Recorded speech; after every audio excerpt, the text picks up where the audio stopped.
Кыргызстанда пенсия өлчөмү 1 октябрдан тартып жогорулайт. Бул тууралуу президент Садыр Жапаров 10 сентябрда өзүнүн Facebook баракчасы аркылуу билдирди. Мамлекет башчы өлкөдө пенсия төлөмдөрү үчүн буга чейин жылына 70 миллиард сом каралып келсе, мындан ары бул сумма 90 миллиард сомго чейин көбөйө турганын белгилеген.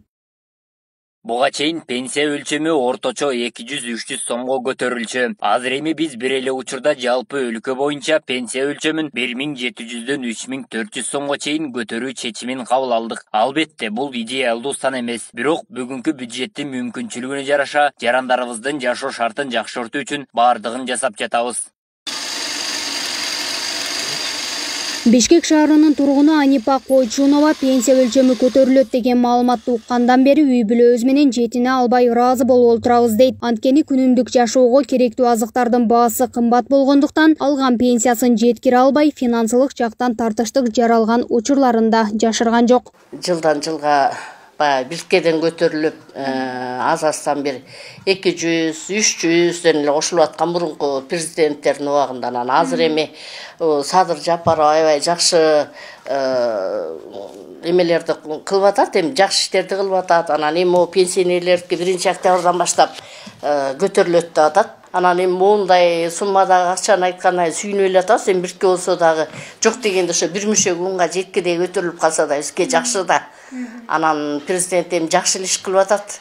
Моундай эмеде моунча эме көтөрсө аябай эле жакшы. Бизге карыларга сүйүнүп эле атабыз ошого.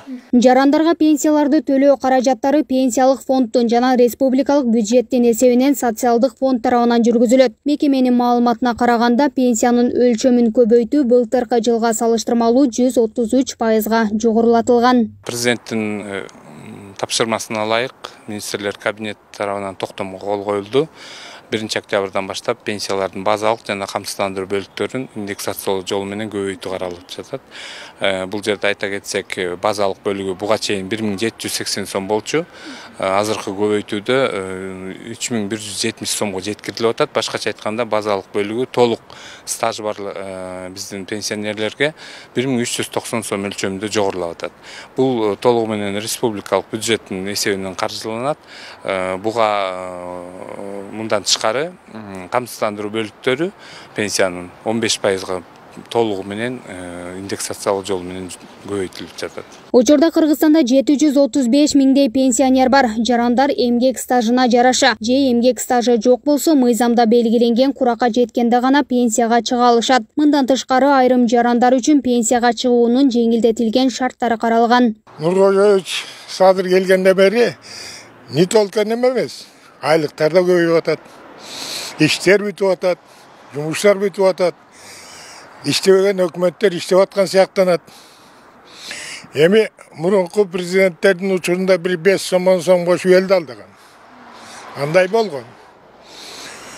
Ошол президенттер ушу элге кошула турган эмгегин, элдин эмгегин жеп жыргап жүрүлүп өтүп кетти.